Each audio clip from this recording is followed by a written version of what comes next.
Good afternoon, evening, ladies and gentlemen. I'm George Moss again here at allpointstv.com. And also 92.1, that's WFOV, our partners at the radio station here that's doing a lot of great things in the community. And we are here on Monday, the first Monday in February. And I know all of you are aware now that the Super Bowl champions are the Philadelphia Eagles. And that was a major upset as far as I'm concerned. But the football game is over and we're going on to other things here. I want to talk about something different than what I had intended. This is Black History Month, and I'm going to be talking about something along that line next week. But I thought this week we should, in fact, discuss what's taking place in Washington based upon this whole noise is being made about Donald Trump having colluded with the Russians. And after 2 years of them investigating this collusion story, not one iota of information has come up to actually verify that is, in fact, what took place. And they won't stop this investigation because this is not about the investigation of collusion. This is about what occurred on November the 8th, 2016, when a result occurred at the polls that was not supposed to have taken place and had not been predicted by any of the pollsters. And this was a major upset in electoral history. And the people that are running this country, the ones that's behind the scenes, the rulers of this country, those that you don't see because they operate in the shadows, have not accepted this result because they did not approve it beforehand, and they didn't want some outsiders coming into what is a duopoly in a playing field where there's a monopolistic power center in this country, but it has two different heads to it. So rather than starting this month off with Black History, I'm going to postpone our Black History program to next week, and we'll be having some major things to say about some things that may not be so well known in terms of Black history. We will cover that next week. But I think this week we've got to understand what is taking place here. And I'll be honest and tell you that I'm understanding it a lot better more and more as we go forward. There are a lot of things that have come to my own personal point of view into interview based on what has been happening over the last several months and really what's been going on for almost 2 years now. This whole thing about Russian collusion, nobody has even define how that collusion would have taken place, and if it had taken place, how it would have impacted the outcome of the election. We have yet to hear that story. And so I want to discuss what is really going on here. Well, I'd like to know this, though, before we start. I mean, didn't Hillary Clinton have something to do with, like, releasing or allowing the selling off of our uranium reserves to Russia? But, you know, they say, was that proven, or is it still up in the air? That is, this collusion story is a cover-up of what's really the problem. But so that's not collusion. What's that, just good business? I mean, did we profit off of it? Is that money in the bank account of the United States? I mean, I'll tell you what it is. It's a violation under the Article 2, Section 4 of the Constitution, which talks about treason. We have, John, what we have going on right now in this country is treason. And I hope to be able to develop this so that the listeners and the viewers can understand what's taking place in this country.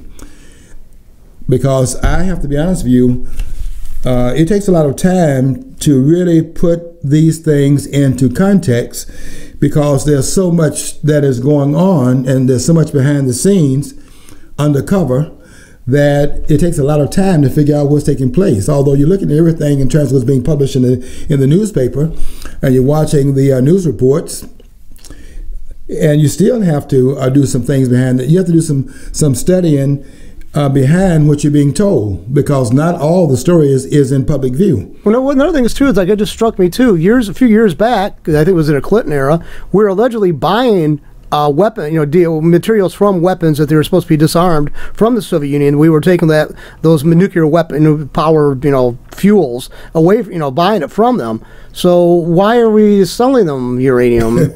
I mean, it's like, Okay, they have plenty of stuff left, so why are we doing this? I mean, it doesn't make any sense to me. These people are, these are some very devious people we're dealing with. And I hope, as I said earlier, I hope to be able to put this into a context that we can all understand it, because there is something going on here that we've got to pay attention to. And I'm going to try to piece it together because both parties are involved in it. And we'll talk about what you're hearing. You're hearing these names like Fusion, GPS, and you're hearing all these names of different individuals. And unless you can put them into the context of the story, it'll just be some names thrown out there. You won't even know how to connect the dots, because there's so much being thrown at the American people, and they can't figure this thing out. And they're not supposed to figure it out, because that is what the politics of this society is, and the politics of other societies are as well, is that the politics is not the art of compromise. Politics is the art of deception. And what politicians do is that they throw a lot of information out there, and the problem that they are hiding what they're hiding from the public is hiding out in plain sight. But the information is so vast that in plain sight, all the information, how do you get through it to find out what the information is telling us? So that's a chore, and it takes a lot of time to put this together. And I think we will be able to say some things here that will make it clear to those who will stay tuned for the next hour. And we're going to try to say a few things about what really is going on here. First of all, I need to say that there has been no collusion in the last election as far as Donald Trump is concerned. The collusion is on the other side. And one of the tactics used by the power brokers is that whatever they want you to pay attention to, they throw that out in the public domain, and then that which is to be kept away from the public's view, they hide that behind information they're making public. And so that's what they're doing right here with this Russian collusion. If you say that, John was saying a few minutes ago that there was a deal made with the Russians to sell 20% of this country's uranium to a country that we're supposed to be at some odds with in terms of our international foreign policy. And international foreign policy, what was foreign policy? International. But to have that out there and then not have that as part of the question of collusion is quite interesting, isn't it?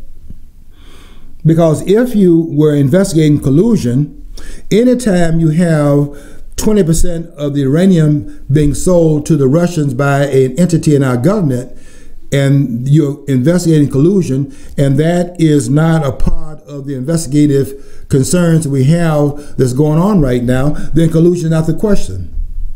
They're not investigating collusion. What they are doing is that these persons are trying to overturn a duly held election in this country, and they are not going to stop unless they're stopped by the American people. And the American people have got to wake up like right now. These people in turn intend to overthrow an election in this country. And that's what they are intending to do behind all this noise that's being made about collusion with the Russians. Somebody need to tell me, maybe Robert Mueller can do this. Robert Mueller is the special counsel, the special prosecutor that has been appointed after Jeff Sessions. Jeff Sessions was the recently appointed Attorney General of the United States, who recused himself once he was appointed by Donald Trump.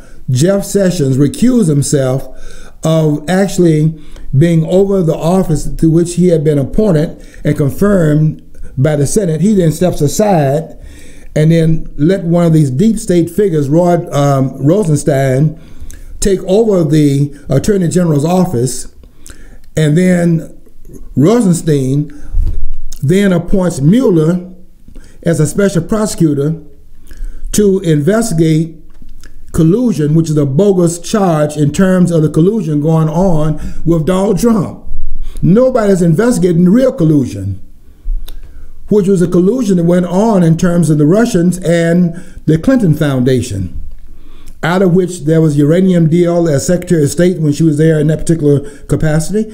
And nobody's investigating that. Mueller's not interested in investigating that. And collusion is not being investigated now.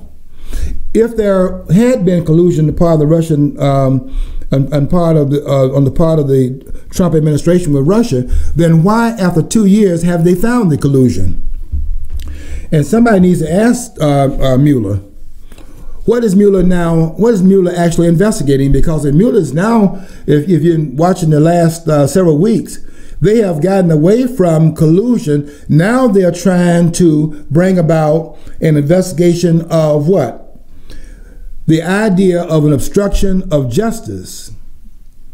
They want to claim, for example, that the firing of Comey, the former director of the FBI, who was fired by Donald Trump for cause, and they're trying to say that when James Comey, the corrupt former head of the FBI, who was followed by Christopher Wray, who just stepped down, by the way. All these members are members of the deep state. And after Donald Trump, well, I shouldn't say Christopher Wray took over from James Comey, because that would have been Andrew McCabe, who became the FBI director after Comey had been fired and should have been fired. Comey was the one that was running a bogus investigation behind the president's back, and he, along with Mueller and Rosenstein and some of the others, had invented this nonsense that Donald Trump colluded with the Russians, and that's how Donald Trump was elected by the American people. The issue is so bogus and such an insult to the intelligence of the American people that should not be allowed to stand more than yesterday.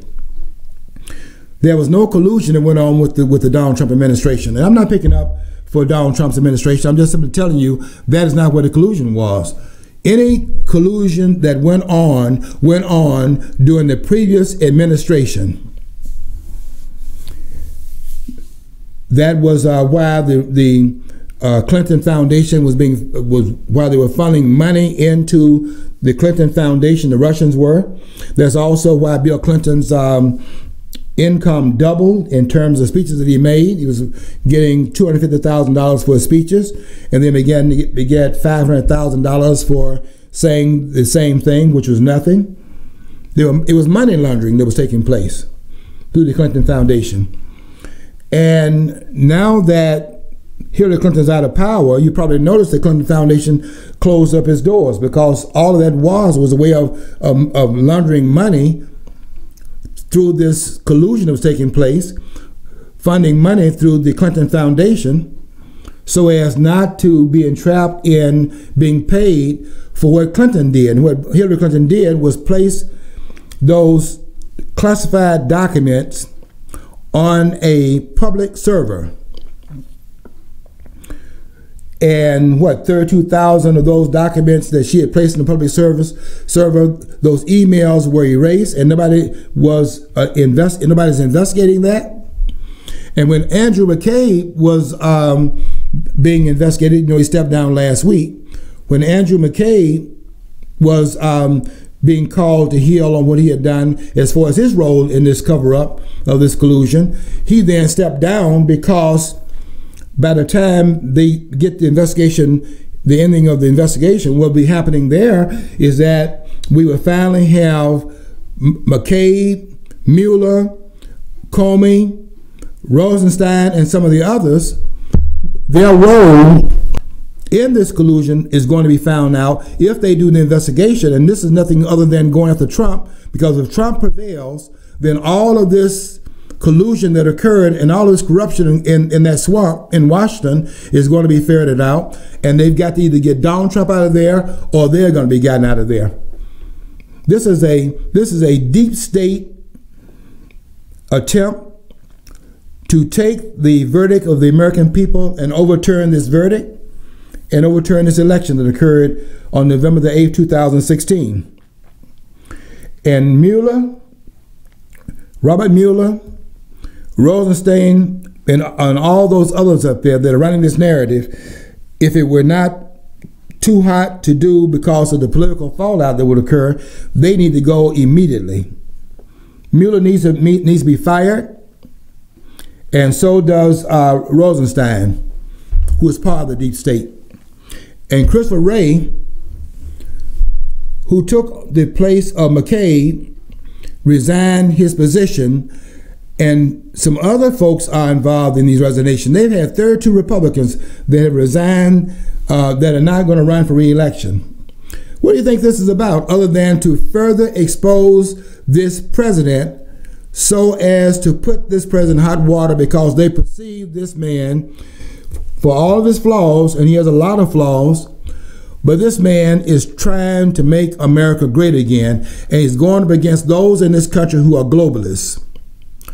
And you cannot bring about the global reorganization of this world without the without America being weakened. And that's what they're doing. They're weakening this country from within so as to downsize the power of the United States so that they can bring about a more egalitarian world, and out of that comes the globalization that some of the ones behind the scenes are trying to bring about. I'm not telling you what I think. I'm not telling you what I think. I'm telling you what I found out by looking behind the scenes of what's really going on here. And it raised a question, quite frankly, and this is what really surprised me as I began to look at this in more detail, I began to go back to where could this have started. And it really starts at the very foundation of this country. This country was taken over. This country has been taken over. And it was taken over really soon after the Constitution was written. In other words, this country was taken over and the government was overthrown in this country, and it was overthrown by those parties who have overthrown every government that's ever existed in the history of the world. The ones that have overthrown this country are the politicians, and they have overthrown every government in the history of the world.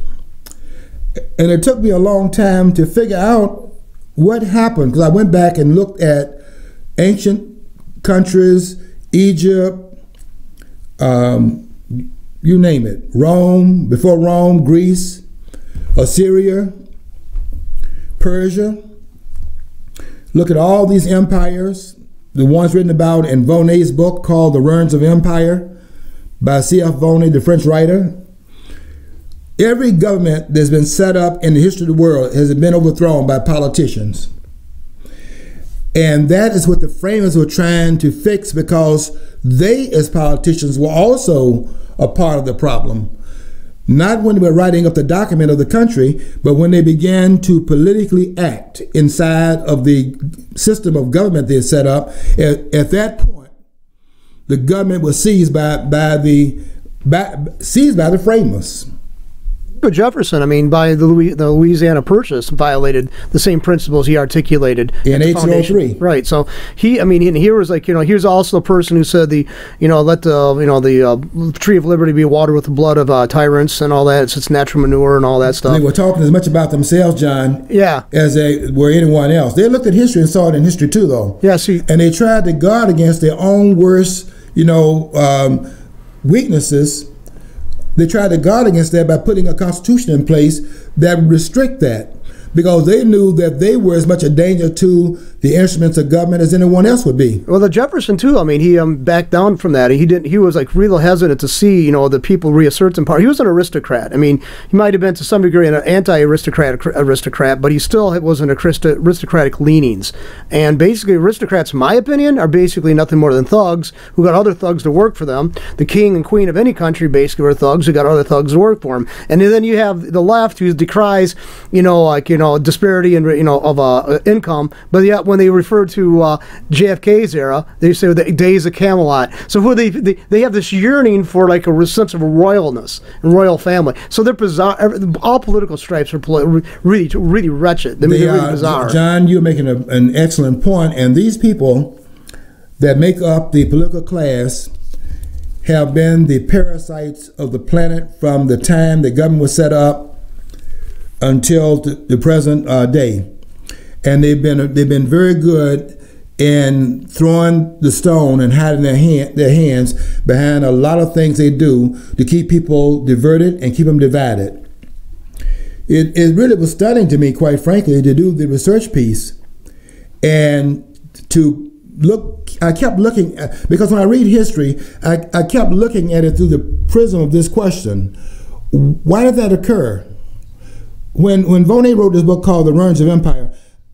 To read that book, the question would be, why did all of these empires that Vonnet wrote about in the 18th century, why did all of those empires expand, first of all, before collapsing?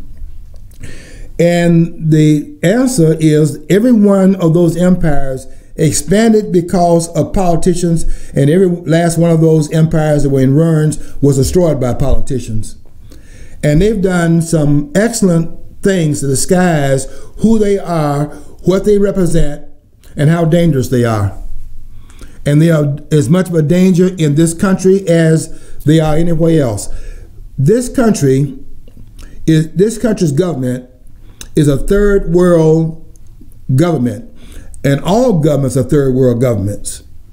The only thing that keeps this country from having gone down the way of Venezuela and others is because of some strictures put in place by the founders that restrict them from doing the things as outrageously done in Venezuela and some of these other countries that are done outside, so that it does not, in fact, shut down totally the persons that really are the people of natural influence in the country, and that is those persons who are the producers. Because the restraints are such in the Constitution, not all of it being removed, they are, to an extent in this country, able to keep the politicians somewhat in abeyance, so they're not totally taking over every aspect of the country, but they're working on that. And one of the latest things that they did to do that was, in fact, what they did with the Obamacare. There's absolutely no reason why the government would have come into a marketplace program in healthcare and then put that under the restraints of the government, under the pretense that by the government taking over, you would in fact save $2,500 per family by being involved in government care, and that the cost of the care would be reduced when government in fact puts a layer of bureaucracy over it, but the cost would in fact go down. Pure nonsense. And no economist that's worth 2 cents would have said that. And that's why they got this guy over here at MIT, and he's over there lying, saying that this would be a cost-effective healthcare project run by the government, as if the government ever reduces the care.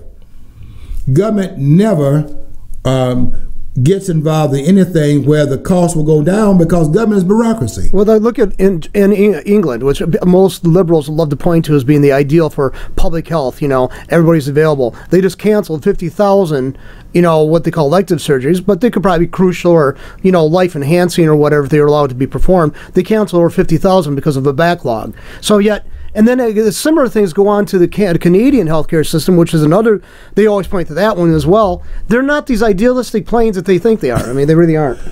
Anytime a politician opens his mouth, the first thing that should come to mind is, what is he lying about this time?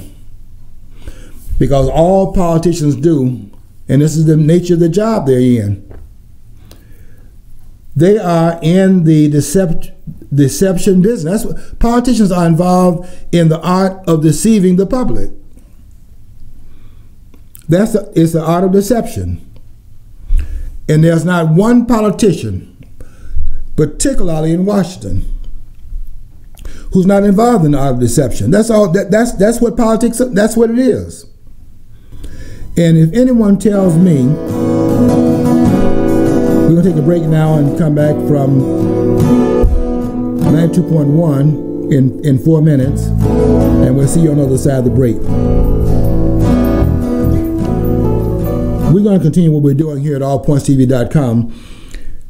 What I'm ranting about is that we have been captured by the politicians in this country. When you have, there's a book out by Napolitano called The Constitution in Exile. Think about that for a minute. The Constitution in Exile is the name of Napolitano's book, Judge Napolitano's book. So the Constitution that was drafted to restrain government, that's what the Constitution was written for. The framers put it there because they knew through history what had occurred. They knew what Volney had written about in the Ruins of Empire. Every empire had been destroyed by its political class. They were aware of that. And they tried, through the Articles of Confederation, to restrict government power, particularly central government's power, through the Articles of Confederation.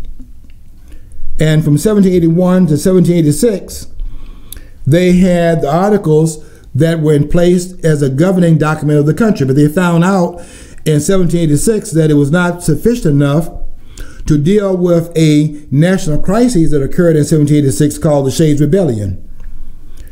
And the Shades Rebellion, where there was a rebellion in Massachusetts didn't have the armaments to deal with it and put it down, and therefore they saw a problem here. The federal government was unable to act. They had so weakened it by not giving any power to do anything that it could not protect the 13 colonies under the umbrella of a central power, of a central government.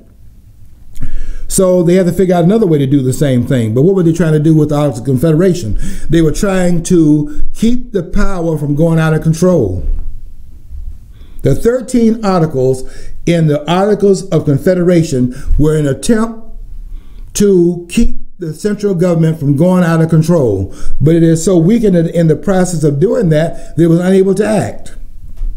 So now the question became, how do you keep the government from going out of control by giving it more power to act in the case of national emergencies and national crises, but not to give it so much power that it could act without restraint? And they came up with the separation of powers, one way of doing it. Put some power over here in this corridor and make that the legislative branch, make that the lawmaking body. And then in Article 2, you want the laws to be enforced, so in Article 2, you give that particular power to the president or to the executive branch. And then in Article 3, you give the judicial branch the power to check on the other two by interpreting what the Constitution requires them to do. So to make the laws, enforce the laws, and to interpret the laws, to interpret the Constitution. That's one way of doing it. Divide the powers up, separation of powers. And then the other way of restraining it was to do what? Outside of the separation of powers. To make sure that you had a check and balance system. Each one of those three governing parts of the federal government would be able to check on the others. For example, the president would be checked upon by his, well, you check on all of them, by the way, in terms of federal government by Article 2, Section 4, which is the article that deals with impeachment. President, Vice President, all civil officers of the United States, is all federal officers, can be removed from office and says shall be removed from office upon impeachment for and conviction of treason. Treason, put treason number 1, because they were aware the government could go out of control and it could, in fact, create treason. Treason against who? The government creating treason against the American people. And I must tell you something, that day has arrived. That day has absolutely arrived in this country. No, that just dawned on me too. It's when you commit treason against the United States, it's not against the government. The government's they want you to think that they have control of what they consider treasonous. We're the ones that should be deciding what's treasonous. They're handing us over to other powers, other people. That's what they're doing, and they're just then they'll turn around and label us if we oppose this all kinds of terms, because they're basically trying to they're trying to put us in our place. We shouldn't recognize our own interest. We're supposed to trust them, even though they demonstrate quite clearly they cannot be trusted. By the way, we'd like to welcome the viewers, the listeners of WFOV back to what's happening. So anyway, but I just wanted to put that. It just struck me as you're saying that. Just I had to get that thought out. So yeah, John, there is treason going on, and treason was committed when they took the Constitution and placed it in exile. That was a treasonous act on the part of the governing class. I don't want you to think there's something exceptional here. History is full of that. Besides, both parties are culpable. The Democrats and the Republicans they're in bed together because they are the political class. Let me make a point about that, because that is a very important point. Both parties, this idea of Democrats and Republicans, these are instruments of division. You know how they divide people based upon race, and they have this group against that group, and everybody's hollering about racism. So you got blacks against whites in the country, whites against blacks, not all blacks, not all whites, but you know what I'm saying, they use that as a divisional tool. So race is being used, right? Now gender is being used. They came up with some genders in the last administration nobody ever heard of before. You know, God already resolved the problem of how many sexes you have. You have males and you have females. But you know, it's like another thing is too, if the person identifies with being another gender, it's a psychological thing. It's not biological. Them thinking about doesn't change their genetics, and that's where science is on board. I mean, maybe they would say, the scientists would say, we don't want to be oppressive or whatever, but science doesn't say that there's these indeterminate areas. It's male or female. That's all it you only have 2 seconds. Can we go back to what we've known for, John? We've known that for 2,000 years, and these politicians come and tell us that for 2,000 years of what we knew, we no longer can know that. We must know the new thing, which is that there are some transgenders and some different sexes that we didn't know about. So we not got to have a bathroom that says male, female, other, transgender, no gender, all kinds of nonsense.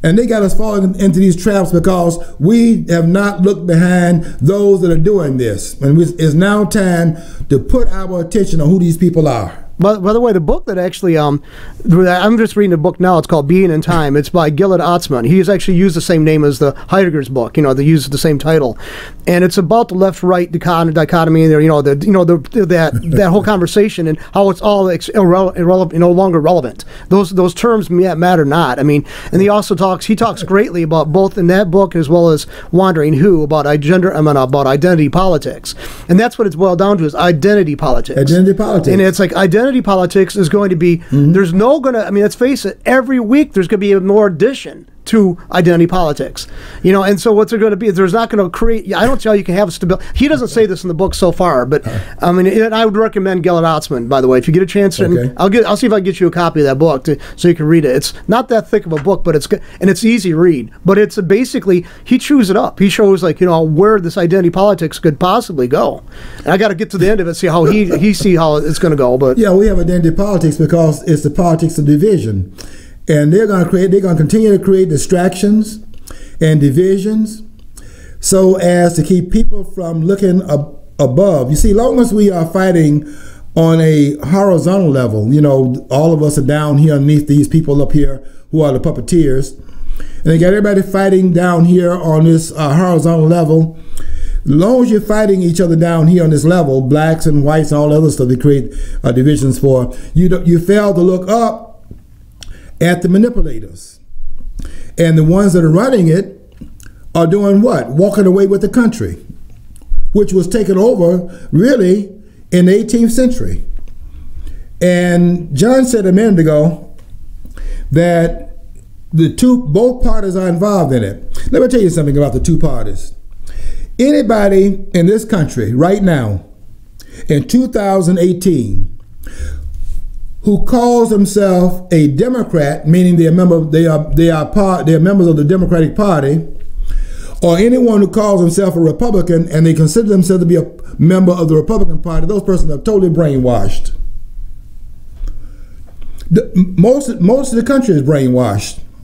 See, they want you to believe there's these parameters that you can say, look for this party to be part of and the other party being part of, and you can go to them if you fit into those camps. But let's face it, these guys are a lot like I would say, if you want to put in the brass tacks that people can actually recognize, professional wrestlers. Nowadays, the cat's out of the bag. Professional wrestlers don't really hate each other. Okay, they really don't. They party together. They hang out. They're best friends. And guess what? These people out there in D.C., they're a lot like that. Yeah, they are, John. They are just like that. There is nothing different from them than the pure professional wrestling, except for the ones for entertainment. That's a good analogy. I hadn't thought of that analogy. That's a good analogy. They ride around the same limos. They get the same cocaine dealers. They use the same prostitutes. Okay, they're not that much different. There is no difference. As soon as the lights go out, you're saying in a wrestling match, as soon as the lights go out and all that body slamming and pulling their punches, nobody's getting. If you hit a person in his face with your fist, and you don't have any gloves on, you're gonna break that person's. There are 22 bones in a person's head. Well, just any kid who's in the 3rd grade realizes when they do an eye poke on their friend, like the Three Stooges, that really hurts their friend's eyes. Okay,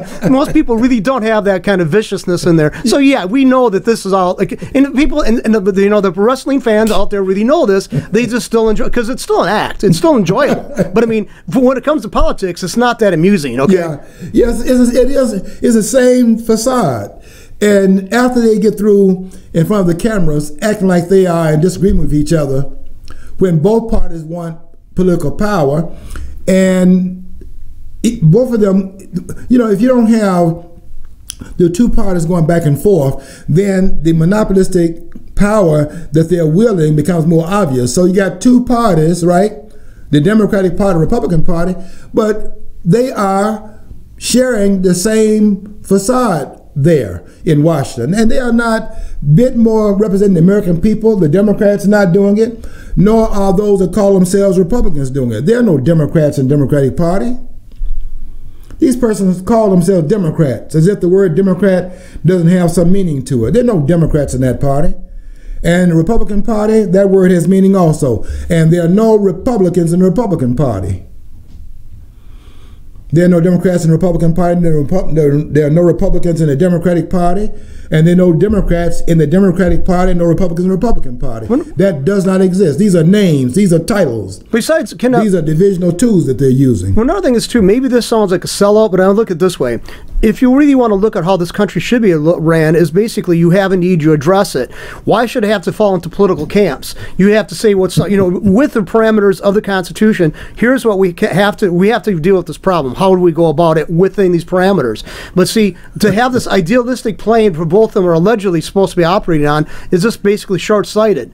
Basically, what you should have is adherence to the principles laid out in the Constitution, then work within that framework. But the ideas of these staunchly defined categories of republicanism or democratism or whatever, I think it's short-sighted, it's stupid. Yeah, what is your name, John, for the people in Washington? They, Democrats, Republicans. What's your name for them? Whores. I mean, P.J. Rourke years ago wrote a book called Parliament of Whores, talking about the government, and it's like really appropriate. Yeah, that's the person that set up Judicial Watch has a book out with that title on it. I guess it's updated that idea. Has a book out called Whores, and that's thugs. When you look at it, when you see a politician. When you see a politician and they're up there in the federal government, what you're looking at is a bunch of thugs. That's what Thomas DeLorenzo is writing about There's no difference between a mobster and a politician. Matter of fact, there is a reason why these schmooze together. At all. My friend, he was a business guy, and we talk about this. He said, "I said, what got so much over stuff, and that's a real, starting a business is really hard." And he goes, "Look, man, there's no difference between the mob and the government. You have to jump through the hoops, otherwise they put pressure on to conform. So that's all it is. These guys, and the thing is, a lot of this stuff the government's pushing on us has nothing to do with safety. It's all, John, you on fire today because." I guess you did this research that I did over the last week. Well, I mean, it's like I've dealt with trying to start business up in this town, and you look at all the hoops you got to jump through. One time we did a show that years ago, me and my first show partner, and he was just talking about starting a hot dog cart, but then you realize you got it licensed. Of course, you want to license it to the public health center, make sure everything meets the standards. But then you have to look at you have to get a license to get, and you have to also pay a sales tax license. They charge you a tax, for a license, so now you can get that license, so now you can give them a cut of something they never did anything for. So you got to give them a cut. So how is that any different than the mob? The mob, you operate in their neighborhoods, there's no difference. This shuts you down. Well, the mob might blow your house up. The other one will just rip your building up, or take you to prison and send it to somebody, and they'll sell it to one of their friends for a cheaper price, and they pay out of their pockets, and you're out of everything. So John, there's no difference. There's a book out. I mentioned this book repeatedly on this program because it is a very important read. Thomas DeLorenzo is one of those persons that's actually out there trying to bring into public view what our government, it's not our government. Let me retract that. It's not our government. It's the government. We don't own this government. The politicians own this government. We don't own it. They own it. But DeLorenzo has a book out I keep talking about, and I suggest you read it. It's called Organized Crime. And if you think that DeLorenzo is talking about the mafia, the one that we think about when we say the mafia, it's really the Cosa Nostra, right?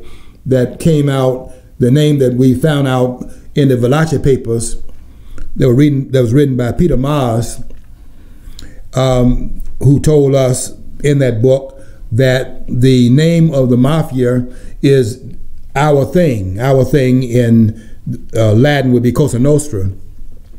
So we found out that's what it's called. So I'm not talking about the organized crime that we mentioned when we talk about the gangsters out here that are the ones outside of government.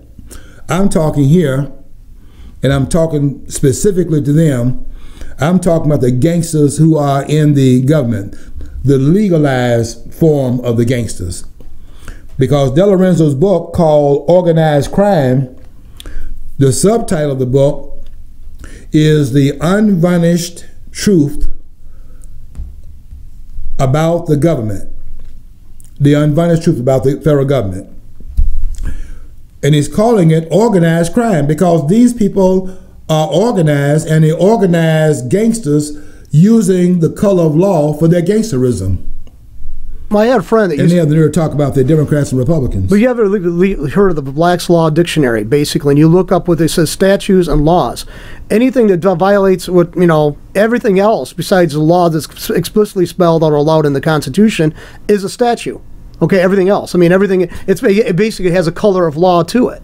And if you look at that, and when you start seeing things in those terms, so much that we sweat under, and we burden ourselves with, we allow ourselves to be burdened with, is actually, okay, if you just want to look in an ethical and moral sense, a lot of these laws aren't meant to protect human life. They're not meant to, preserve some kind of sanctity of anything. They're just there for creation of fees and fines and to be able to remove you from the population.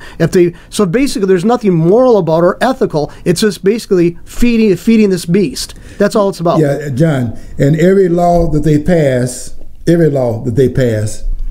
is designed for two reasons.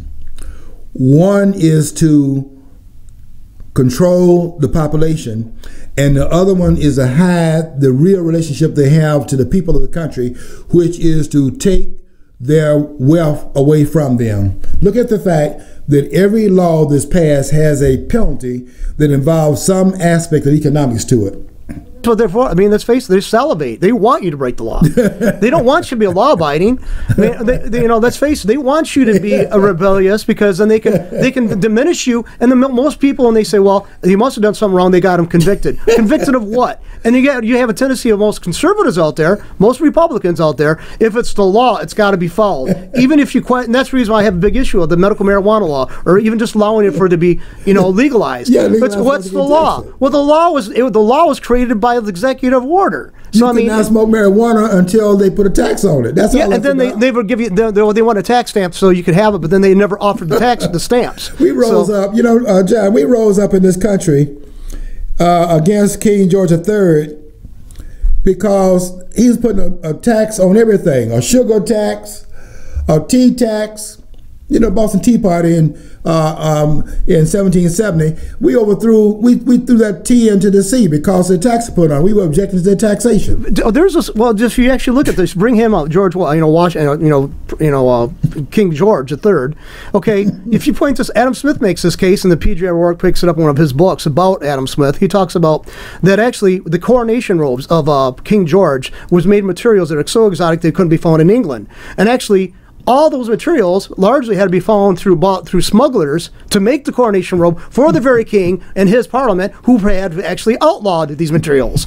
So think about that. All materials that went into his court to make him more grand and luxurious were banned by the same guy. I mean, that's and it was all about money. That's all it's about. Yeah, they have hidden themselves very well through all of the jargon. And they are particularly dangerous at this point because they have now been able to capture the press, the media, that was intended by the framers to be the watchdogs over the government so as to inform the American people what they were doing so that the American people could hold them to account. But since they've captured the media and made them a part of the apparatus with this fake news, really this propaganda, that becomes less of a possibility and more burdensome because we don't even have the information being fed out to the public that make us aware of what they're doing. But I want to come back to something here. I want to come back to what's going on in this memo that they released last week. Now, Devlin Nunes, who is the Republican representative from the 22nd district, I think, in California. I know he's from California. I think the 22nd district. Now here's what last week, they told us there was a classified memo. John, listen carefully. Last week they told us there's a classified memo that we need to see. This memo is classified and it's going to blah blah blah. Tell us what is going on, and we need to demand that it be opened up to the public view so we can see what our government is doing. And Nunes was going to went before the public, and he was just going to give us a teaser about what this memo said. It's classified now. It's classified, and we're not supposed to see it. Yet the government is telling us that it exists so we can see it. So we're now being told this memo is going to be eye-opening, and we're watching for it. And now the government's going to open up its corridors and let us see what it's doing behind the scenes. Now, why, first of all, was this document classified? And guess how it got classified? Because the House Intelligence Committee, headed by Nunes, John, it's headed by Nunes. The Republican Party majority created an intelligence report, put it under classification, and then Nunes goes out there and talk about it in front of the public. John, that's what happened now. Went out in front of the public and told us there's a document. They didn't tell us they had created the document and then classified it. And then we want to get the document to find out what it has in it, when they're the ones that put it under the classification of it being secret, as if they are now, by putting it out in public, they're exposing what they're doing behind closed doors. Now, the other thing is this. Trey Gowdy is stepping down at the end of this term, And the reason why all these guys are stepping down in the Republican Party is because they, just as much as anyone else, want Trump out of there. Whatever you say about Donald Trump, and there's a lot to be said about Donald Trump, a lot of things is tweeting. I don't mind the tweeting, quite frankly, because I don't think that he gets his message out without tweeting. But whatever you say about Donald Trump, one thing about Donald Trump you have to say and give him credit for. He is running against and standing against the globalists that are behind the scene trying to push this country into the globalist, front. People think there's going to be a great thing if we're all like this one world government. The potential for abuse of that government is going to be so high and so brutal and so tyrannical. But I don't understand it because, we're going to all, no, those divisions are between us. We locked in on them. The average person locked in on them. Being those people who are the leaders basically see the thing as what it was. It's just an illusionary thing. But we have actually fought and died over this stuff. We're not going to let go of those prejudices and those biases immediately. So because we had skin in the game. Those jerks didn't have it. Basically, they called the shots, and they're immune to the violence that they created. And so we were tied to it. We fought, and we should have been always screaming, "Why are we doing this?" But we didn't. We said, they waved that flag, and people marched behind it, and they didn't question the reasons why we're fighting. We're not trained in our indoctrination centers. They can call them schools if they want to, but these are indoctrination centers. We're not trained in those indoctrination centers to question our leaders. And we assume that these persons have virtue when there are no people in any society who have less virtue than those who are in the political class. Political class basically they actually have two things that are considered like talents. They look good in a suit, they usually have the nice hairstyles, and they can speak well. So you got two or three attributes, but that's about it. Yeah, they're great rhetoricians now. They have tremendous rhetorical skills. I call them suit-wearing sociopaths. That's what I call them. But they're definitely sociopaths. They're power mad. See, the other thing, Ronson has a book out called Liberalism, the psychological the aspects of political madness. So you could read that book and get some sense of who these people are from Rossiter's, this MD's research in terms of who these people are. These people, see, we assume these people are sane. We assume that these people have the best interests of the societies they rule over as the first and primary reason for running for power. They call themselves, for example, public servants, civil servants, public servants. These high-sounding names. And there's not one servant up there in Washington right now, not one. Politicians are not public servants. And they serve each other. These are agents of the state. And they serve the state. The American people don't have any representation in Washington. And you can take that let alone. Nothing that you say and nothing that you do is primarily what moves these people. They only move when they find enough people awakened they cannot get away with doing what they intend to do, which is to hold power and pull the wool, not over just the people's eyes, but pull the wool over their entire head. And until you have your eyes open, there's no way to hold them to account because they're not going to do the people's bidding. They're there to serve their own interests, and all politicians do it. This politician is a class of parasites. They don't produce anything, and because they don't produce anything, they're not able to give anything to anyone based upon their own production. They give you that which comes out of production of other people. In other words, government is those in government are a class of thieves. Before they can give anything to anyone through these entitlements, they must first of all take it from someone else, put it in their coffers, and then out of those coffers where they have created theft, then distribute it out for political influence to different entities in the society. And anything they take, they never give it back in the name of the political class. I mean, in other words, the political class never gives back anything is seized. So let's just look at the tax break, just since that just happened recently. The tax breaks, okay, they gave, everyone got, they say 80%, 90% of people got a tax break, which would kick in this month. Where did that tax break come from? It came from the future.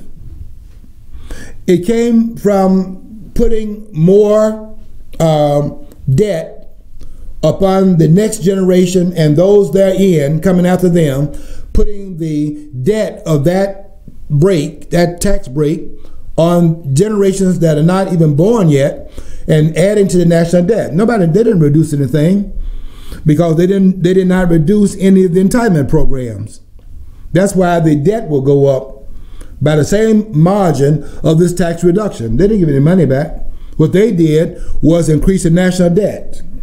In other words, they put the tax break on the taxpayers who are not here yet, and hit it in that way.